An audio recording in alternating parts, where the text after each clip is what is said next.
Olá, sejam todos muito bem-vindos. Eu sou Ranieri Zoccoli. No Alesp em Pauta de hoje, nós vamos falar sobre aneurisma da aorta abdominal infrarrenal. Saiba você que deu entrada aqui na Alesp, a Assembleia Legislativa do Estado de São Paulo, o projeto de lei de número 539 de 2020, que garante tratamento de hemodiálise em clínicas particulares ou conveniadas ao SUS, ao paciente dessa doença que, por qualquer motivo, necessite locomover-se para qualquer lugar aqui do Estado de São Paulo. Para nos ajudar a esclarecer dúvidas sobre esse assunto, eu recebo aqui o cirurgião vascular Álvaro Razucchi. Doutor, muito obrigado pela sua presença. O senhor veio aqui para esclarecer essas dúvidas, dividir a sua experiência e também seus estudos. Muito obrigado. Obrigado a você, Ranieri. Prazer estar aqui. Primeiro, eu já te pergunto se é muito mais comum do que a gente imagina essa doença. Sim, mais comum. E é interessante, a gente até dá um passo atrás, Ranieri. Este ano, 2024, a Sociedade Europeia colocou a aorta como um órgão, ou seja, a gente sempre considerou a aorta uma artéria, é a maior artéria do organismo, ela que sai do coração, distribui todos os vasos, né? Então, quer dizer, é o meio principal de transporte aí do sangue. Ela virou um órgão, né? Coisa que ninguém a tratava assim antes. E as doenças da aorta, o aneurisma entre eles, é muito mais comum do que a gente imagina porque é assintomático, ele é silencioso.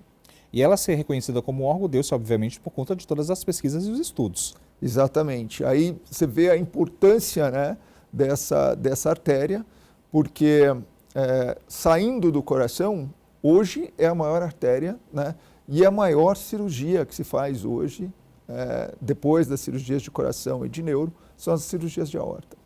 Quando a gente leva isso para a questão renal, o que a gente pode destacar? Né? Como que essa doença ela é acometida? Os homens têm mais incidência de ter essa doença, por exemplo? O aneurisma de aorta, ele acontece muito mais em homens do que em mulheres. Existe um fator genético associado, né? Existe aí uma relação com alguns genes que já foram isolados e o tabagismo, cigarro. Cigarro tem uma relação muito grande.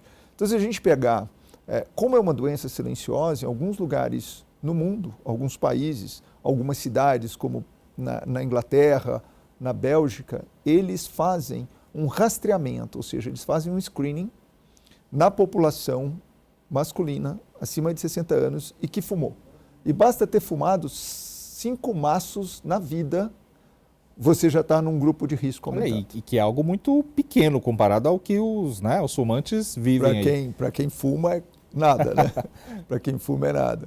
Então, esses lugares fazem esse rastreamento, eles fazem um ultrassom, que é um exame relativamente simples, aquele que passa o gel, né, passa no abdômen e acham o aneurisma. Se fizer uma pesquisa nessa população de homens acima de 60 anos, a gente encontra 2% de aneurisma da aorta abdominal nessa população. Ou seja, é uma incidência relativamente alta para esse grupo, né? Agora, por causa do componente genético, se a gente pegar irmãos de pacientes com aneurisma, essa ocorrência sobe para quase 20%. Ou seja, é uma relação muito grande entre irmãos. Então, aqueles pacientes que já tiveram aneurisma precisam alertar a família de que outros membros dessa família têm risco maior de ter aneurisma. Eu acho que essa é a grande dúvida de muita gente, inclusive essa questão da hereditariedade. O meu pai ou a minha mãe talvez tenha tido essa doença. Será que eu vou ter? Os meus filhos também vão ter? Está mais provado do que nunca, né? Sim, esse é um risco. E é interessante que nesse risco a gente tem que tratar os irmãos, né? Porque nós somos muito mais parecidos com os nossos irmãos do que com qualquer outra pessoa, né? A gente se parece geneticamente muito mais com nossos irmãos do que com nossos pais, porque nós somos a mistura dos dois. Por isso que a incidência é tão alta entre os irmãos. Quando a gente fala de todas essas questões ali envolvendo a saúde, a gente sabe da importância do diagnóstico precoce. Esse diagnóstico precoce, ele salva vidas, ele dá um resultado talvez ali diferente quando a gente linka isso ao tratamento. Qual que é essa relação? Excelente pergunta. Porque assim, como a gente falou no começo, o aneurisma da aorta, ele é assintomático. ou seja, ele não dá sintoma nenhum. Silencioso. Ou silencioso ou muito pouco sintoma, né? E existe um tratamento para isso. Existe um tratamento efetivo, comprovado e hoje por catéter, então, ou seja, minimamente invasivo. Mas esse tratamento acaba sendo instituído naqueles pacientes que se descobre, né, precocemente. Por quê? Porque o grande problema do aneurisma é a ruptura. Ele rompe e provoca uma hemorragia letal, muitas vezes, né, catastrófica. Ou seja, muitos desses pacientes não chegam no hospital para serem atendidos. Então, quanto antes fizer o diagnóstico, maior a chance de tratar e maior a chance de sobreviver, porque a mortalidade nessa cirurgia é muito baixa. A gente começou falando aí de pesquisas, né? Mudou aí muita coisa, obviamente, de muito tempo para cá. Como que você avalia tudo isso, trazendo essa realidade aqui para o nosso país, comparado com outros países? O Brasil deixa a desejar alguma coisa com relação a esse tipo de pesquisa, de tratamento? Não. O Brasil é um país que se posiciona muito bem no cenário mundial em relação às cirurgias de aorta, né? A gente tem um passado muito recente, mas assim, importante em relação aos tratamentos de aorta. E mais que isso, né? Antes essas cirurgias ainda são feitas de maneira aberta, mas existem as cirurgias por catéteres, como te falei, né? Que o acesso é pela virilha, então são catéteres, e aí essas próteses são abertas, muito pouco invasivas e com uma recuperação muito rápida do paciente. E o bom é que estas cirurgias estão no SUS também, ou seja, o Sistema Único de Saúde propicia esse tipo de tratamento para a população brasileira. Obviamente que é justamente aí nesses congressos, nesses simpósios que vocês participam, que saem daí boas ideias, né, no sentido de melhorar a medicina não só aqui no nosso país, no nosso estado, mas também no mundo inteiro, né? E quem ganha com tudo isso, obviamente, é toda a população, os pacientes que sofrem com esse tipo de doença. Exato. A gente fez recentemente agora em São Paulo um simpósio especificamente da aorta, né? A aorta tem vários segmentos, ou seja, desde a hora que ela sai no coração até chegar nas artérias ilíacas, onde ela se divide, né? Tudo isso no tórax e no abdômen.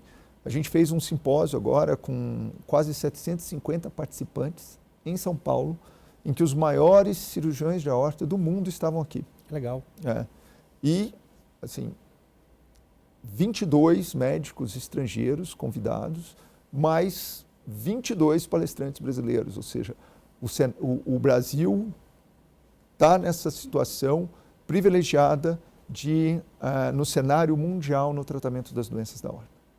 E é uma preocupação, obviamente, levar conscientização para a população, né? Porque daí a gente viu esses 2% de homens acima de 60 anos que são fumantes, ou seja, tentar mudar essa realidade dessa população. Sim, exatamente. Ainda a gente perde muito paciente por causa do desconhecimento da doença em si, né? A gente perde muito paciente que poderia ter sido tratado eletivamente, no momento correto, com uma boa avaliação, porque eles, desconhecendo a doença, acaba rompendo e não chega a tempo de ser socorrido dentro do hospital. Agora, doutor, existe algum tipo de sintoma, algum alerta que meu corpo já começa ali a mostrar, eu já fico preocupado, eu tenho que ficar em atenção, alguma coisa aparece ali no nosso organismo, já alertando que a gente está doente? Não, mas se o aneurisma é grande, né, às vezes pode dar um pouco de dor nas costas, né, um pouco de dor lombar, um pouco de dor também na região posterior. Basicamente é isso, sabe? Um pouco de desconforto. Se já aparece isso é porque já está avançado. Já está avançado. E como a gente disse aqui no comecinho, é silencioso, né? É difícil a gente diagnosticar ali a olho nu, por exemplo, ou a gente mesmo saber que a gente está doente. Então, quando já começa isso é porque já está no estado de alerta. Exatamente, porque ele já está grande, né? Quando que ele rompe? Ele rompe pelo tamanho, né? Então, você imagina que uma aorta normal num homem tem ali 2 centímetros de diâmetro no abdômen. A partir de 3 centímetros ela já é um aneurisma. mas ela só é tratável, só precisa de tratamento, na verdade, acima de 5,5 centímetros. Mas para começar a dar esse tipo de dor, ela já tem 6, 7 centímetros, ou seja, já tem um risco maior de romper. Então, nessa hora, precisa tratar rápido. A gente sabe que existe um protocolo para cuidar desse paciente. Isso tem mudado de acordo com os estudos, com as pesquisas, ou é o mesmo protocolo já de alguns anos? A tática cirúrgica mudou, né? Na verdade, não a tática, mas a técnica cirúrgica acabou mudando com o tempo por causa desses catéteres. Antes, né, tinha que abrir o abdômen inteiro, separava a circulação, porque você tem que parar o sangue de correr dentro do vaso, abrir o vaso, tirar esse aneurisma e fazer e substituí-lo por uma prótese. Hoje essa prótese vem dentro de um catéter. Então, um catéter do tamanho de uma caneta Bic leva a prótese. Você coloca ela em posição, abre guiado numa sala de cateterismo, ou seja, uma agressão pequena, uma reação pequena do organismo, 2 dias de internação no máximo. Ou seja, então, essa evolução foi muito importante. Legal. Por outro lado, né, apesar dessa evolução toda, a gente continua com uma doença pouco conhecida. E esse pós-operatório, por exemplo, é algo tranquilo? Ele consegue ter uma vida normal? Como que funciona daqui para frente? Tranquilo. A ideia é que ele volte às suas atividades normais, né? Então, que ele possa fazer atividade física, que ele possa fazer exercício e continuar no dia a dia habitual que ele sempre levou. E aí a gente fala de hemodiálise, tem também a diferença, muita gente não consegue distinguir hemodiálise e diálise. Queria então aproveitar a sua presença aqui para explicar para as pessoas que estão em casa. Sim. A hemodiálise, né, é uma terapia feita para aqueles pacientes que têm insuficiência renal, ou seja, em algum momento o rim parou de funcionar adequadamente e um detalhe interessante é que o rim é nosso filtro, né? Então o sangue passa ali pelo rim o tempo inteiro, sendo filtrado, tirando as substâncias ruins e eliminando pela urina. Algumas pessoas perdem essa capacidade, né? E aí vale algumas ressalvas até de prevenção para esse tipo de doença. Quando perde, ele precisa fazer hemodiálise, né? E as hemodiálises precisam, então, ele fica conectado a uma máquina, né, onde ela faz o papel do rim. A cirurgia vascular, por incrível que pareça, que é responsável por fazer os acessos para a hemodiálise. Então, o cirurgião vascular põe catéteres nos pacientes para que o sangue possa sair e depois voltar. E pode fazer também as chamadas fístulas arteriovenosas. O que é isso? Ele liga uma artéria numa veia e aí essa veia dilata e por aí o paciente pode ser puncionado para tirar o sangue, passar pela máquina de diálise e voltar. Os pacientes geralmente fazem isso 3 vezes por semana, então ele fica muitas vezes restrito à movimentação. Talvez isso é interessante, esse projeto de lei, porque permite que esse paciente vá para outros locais, né? Permite que ele consiga transitar e não fique preso num único centro. Esse projeto que o Dr. Álvaro falou é o 539 de 2020, que garante tratamento de hemodiálise em clínicas particulares ou conveniadas ao SUS a pacientes dessa doença que, por qualquer motivo, necessitem locomover-se para qualquer lugar aqui de São Paulo. Por isso que é importante, né? E isso ajuda muita gente, obviamente, porque você fica muito restrito a esse tratamento, né, doutor? Sim, porque se imagina que a cada 48 horas ele tem que ficar ali naquele centro que ele vai ligado à diálise, né? E isso permite uma mobilidade, acho que é bacana. Agora, quando a gente fala de tudo isso, obviamente que a gente, voltando, né, lá no comecinho, a gente consegue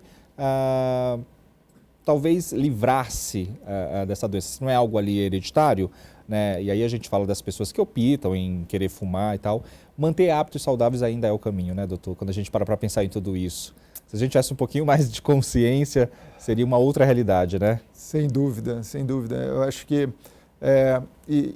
são pontos interessantes, né? Recentemente saiu um estudo, Ranieri, a gente está falando do cigarro, né, mundialmente, todo mundo sabe os grandes riscos que o cigarro leva, que o tabagismo leva, mas recentemente saiu um estudo mostrando que o sofá é o novo cigarro. Ou seja, aqueles pacientes sedentários que ficam têm tanto risco quanto aqueles que fumam. Então, a atividade física é fundamental. Hábitos de vida saudáveis são importantes, né? E a gente está aqui, né, na Alesp, na frente do Parque Ibirapuera, isso é muito convidativo, né?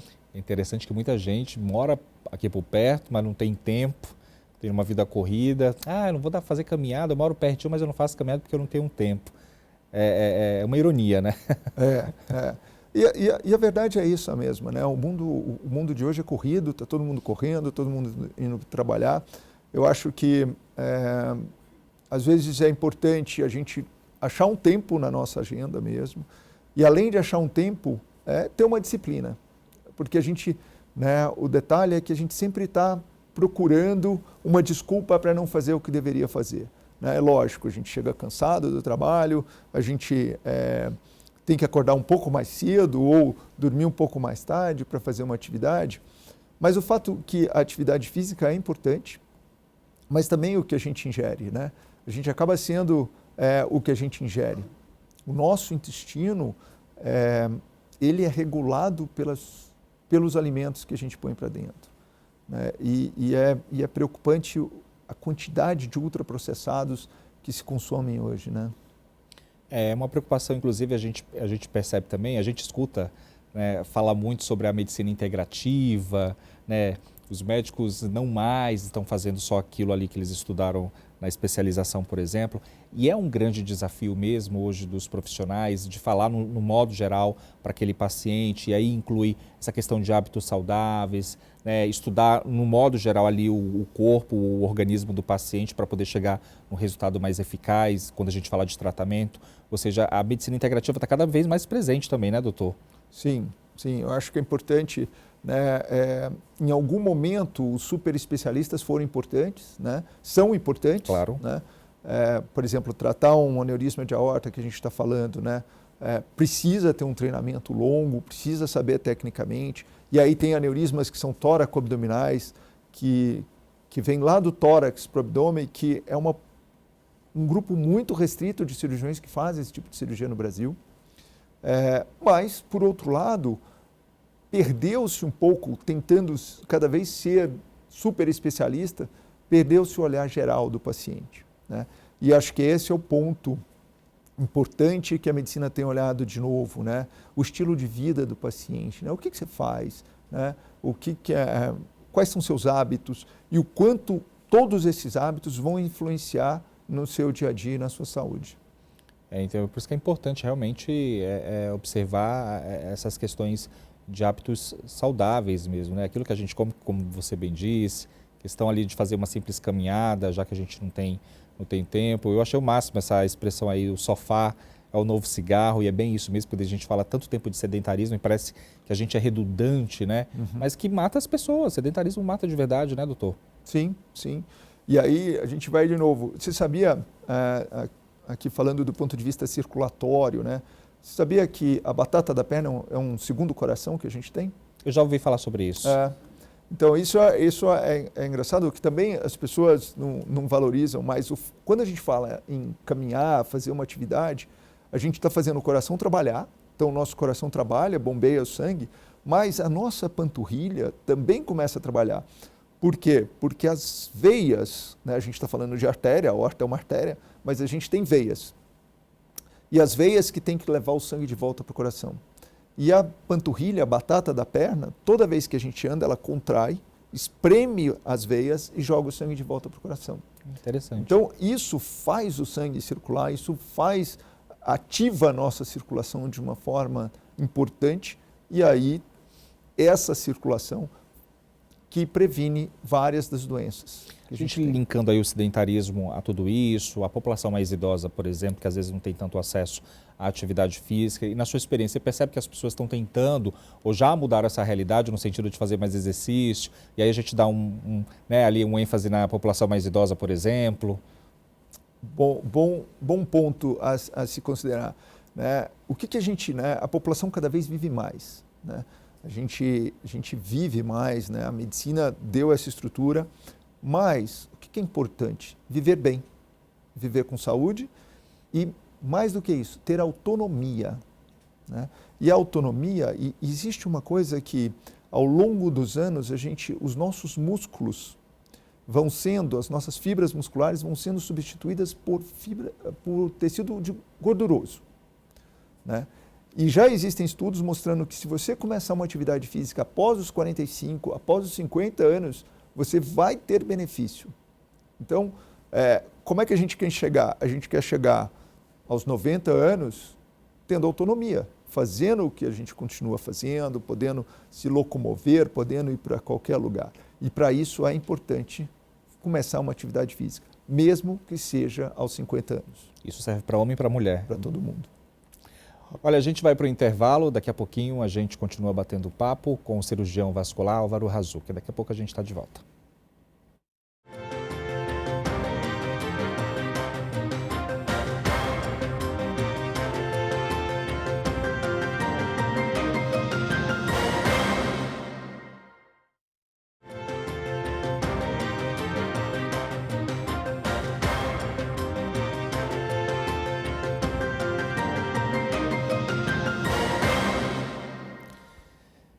O Alesp em Pauta está de volta. Nós estamos falando sobre aneurisma da aorta abdominal infrarrenal.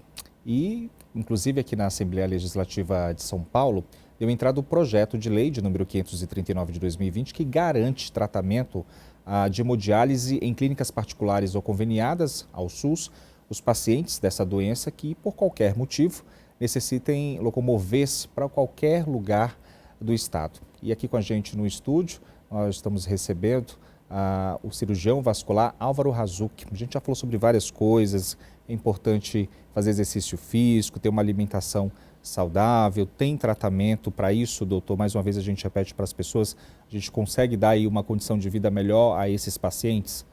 Sim, sem dúvida.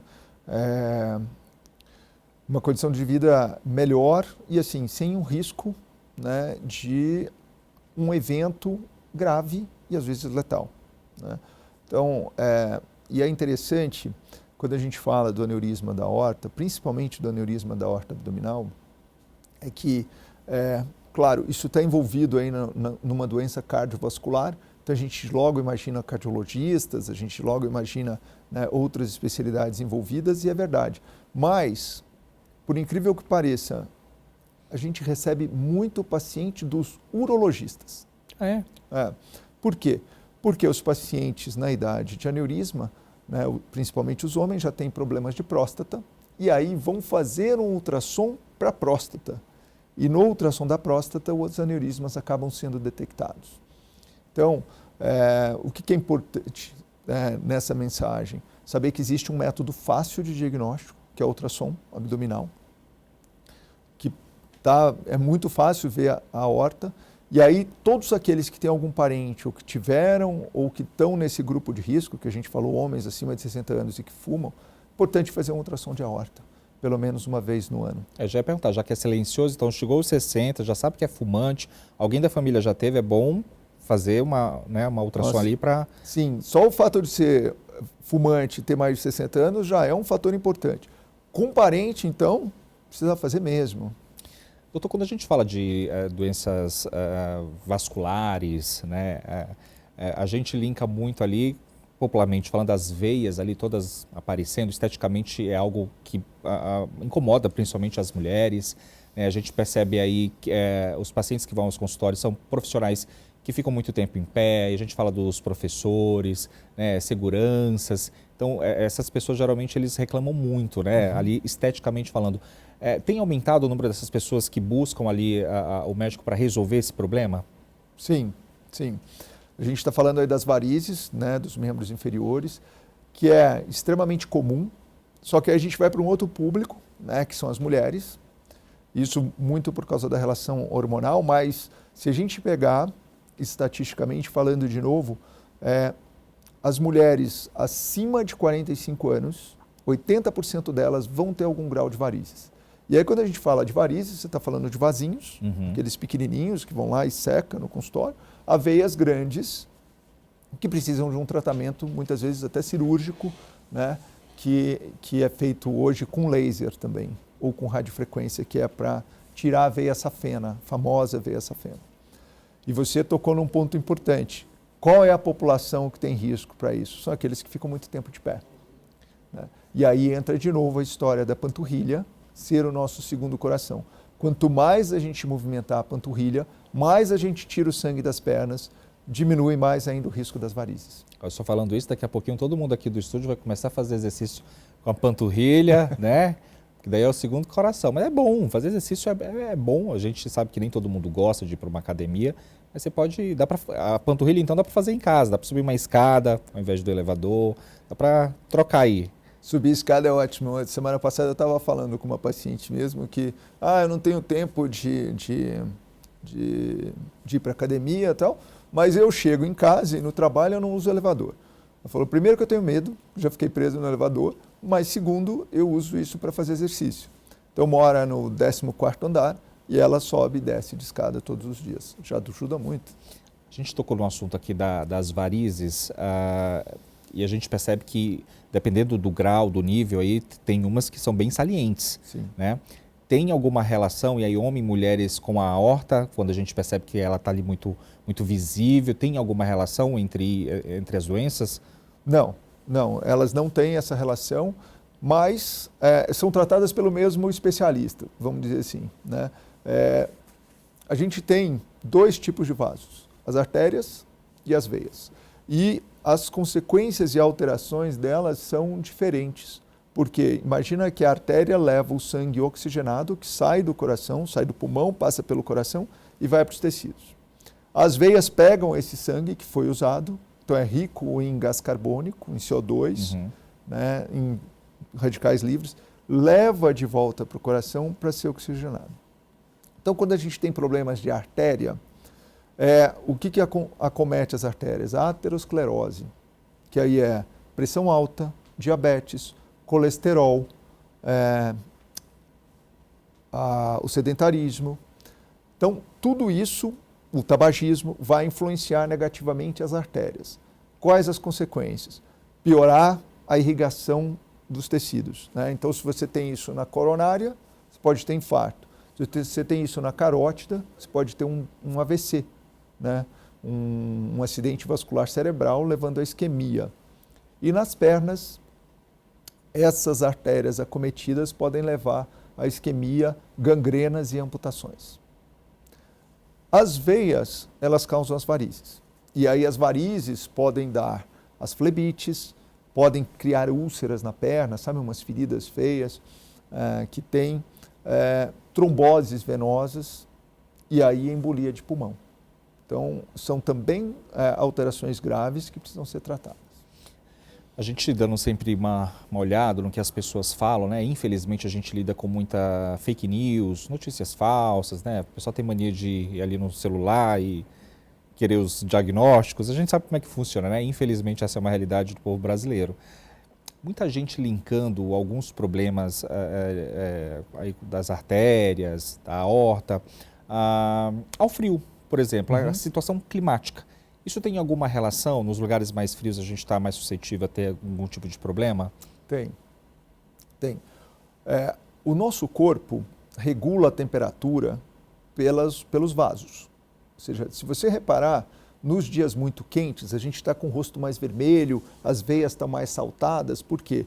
Porque elas fazem com que o sangue vá para a periferia e aí a gente perde calor por convecção, ou seja, as veias saltadas ajudam a dissipar o calor de dentro do corpo.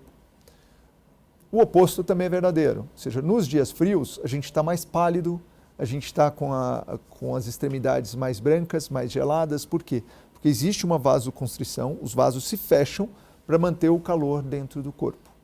Né?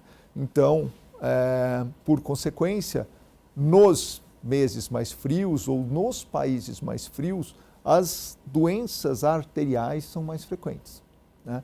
Existia, até durante a Primeira Guerra Mundial, que foi feita muito de trincheiras, né? e os exércitos muito próximos um do outro, aquelas trincheiras molhadas no inverno, a taxa de amputação existia, que era chamada de doença das trincheiras ou a gelura, que congelava os pés e os soldados perdiam dedos, às vezes até o pé. Tudo isso porque não tinha circulação ali. Porque a circulação fechava. E aqueles que têm tendência, mais ainda. Então, por isso que a gente repete mais uma vez essa questão do diagnóstico precoce, ver o histórico ali da família, isso é muito importante. Né? Vai lá atrás, a bisavó, a tataravó, quem teve ali, para ficar realmente ali precavido com relação a isso. Né? Porque, como a gente bem viu aqui, é muito mais comum do que a gente imagina e talvez as pessoas não dão tanta importância como deveriam. Né? Só vão no médico ali quando já está nas últimas. E homem, então, nem se fala. O homem demora mais aí ao consultório. Sem dúvida, o homem é difícil se cuidar mesmo. O que não deveria acontecer, né? Já que quando a gente fala de doenças arteriais, de doenças ateroscleróticas, o homem é muito mais acometido do que as mulheres. Né? Então, isso deveria fazer com que ele procurasse mais o atendimento do cardiologista, do cirurgião vascular, até do que as mulheres. E isso se reflete até nas taxas de letalidade, né? Os homens morrem mais cedo do coração do que as mulheres. É algo quase que cultural, né? A gente fala aí do machismo, é por isso que existe aí o Novembro Azul também, que vem para resgatar essa questão aí da saúde masculina. A gente fala sempre do Novembro Azul, mas o homem tem que se cuidar durante o ano inteiro. E aí, mais uma vez, lá na internet, quando a gente vê aí a macharada falando sobre essa questão de saúde, muitos, inclusive, só vão ao médico quando está linkado ali à impotência sexual. E aí que ele vai se importar ou ligar de ir para o médico, porque o problema foi mais embaixo e ele quer resolver. Mas só por conta disso, olha só. E as coisas vão ficando de lado mesmo, né? É interessante que alguns pacientes, mesmo sabendo que tem, são relutantes para procurar, né, o atendimento médico. E é o que você falou e é muito importante, né? Não deixar as coisas passarem do limite, né? Porque às vezes você chega num ponto em que a correção fica mais difícil, que ajudar fica mais difícil, né? Ou as lesões já apareceram, né? As gangrenas já apareceram e aí você tem que correr atrás do prejuízo, né? E a prevenção a gente sabe que é muito mais importante. Né? Você falou das gangrenas, inclusive as pessoas elas não têm um diagnóstico, acham que é outra doença. Eu já vi gente linkar também ao diabetes, achar que é alguma outra coisa, mas não acha que é esse problema.